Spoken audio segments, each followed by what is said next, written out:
एक छोटा सा गांव था। उस गांव में एक लड़का अपनी माँ के साथ रहता था। उसका नाम विशाल था।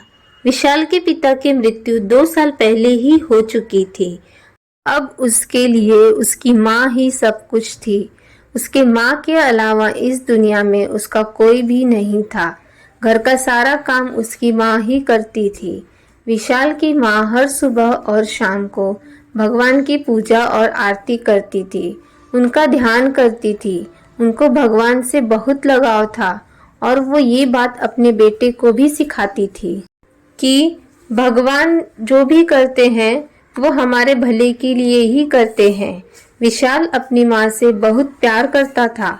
वह अपनी माँ की हर बात को मानता था। माँ और बेटा सुखी से अपना जीवन जी रहे थे।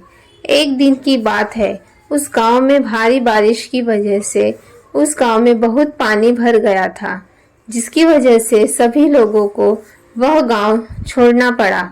लेकिन दूसरे स्थान पर जाने के लिए उन्हें नाव में सवार होकर जाना था। सभी लोग दूसरे ही दिन सुबह तैयार हो गए। विशाल और उसकी माँ भी अपना सामान लेकर नाव में बैठ गए और नाव चलने लगी। थोड़ी दूरी तय करने के बाद बीच रास्ते में भयानक तूफान आया।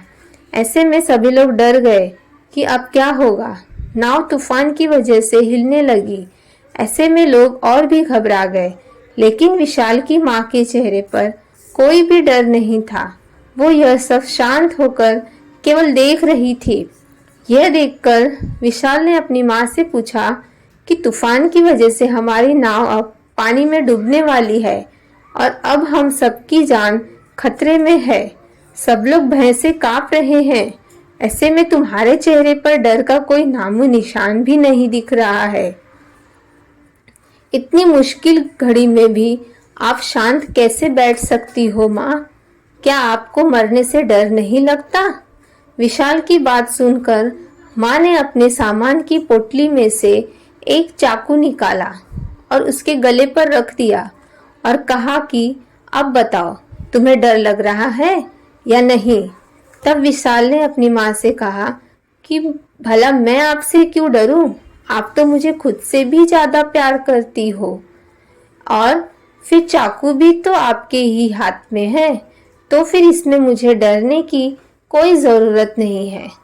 तब विशाल की माँ उसको समझाते हुए कहती है कि जैसे मेरे हाथों में चाकू है, वैसे ही भगवान के हाथों में भी सब कुछ है। ये तूफान भी उनके हाथ में ही है। जैसे तुम मुझे अपना हितैषी समझकर उससे नहीं डरते हो, वैसे ही मैं भी भगवान को अपना हितैषी समझकर उनसे नहीं डरती हूँ। जैसे तुम्हें अपनी माँ पर भरोसा है कि मेरी माँ मेरे साथ कभी भी बुरा नहीं कर सकती है, वैसे ही मुझे भी अपने भगवान पर भरोसा है कि वह हमें बचा लेंगे। भगवान का प्रेम सबके लिए एक समान है और वो वही करेंगे जो हम सबके लिए अच्छा ही होगा। तो फिर इसमें डरने की क्या बात है? बस हमें भगवान पर भरोसा रखना चाहिए। दोस्तों, यह कहानी हमें सीख देती है कि वे लोग कभी सफल नहीं होते जो परिणाम से ज़्यादा अपने काम में आने वाली मुश्किलों के बारे में सोचते रहते हैं।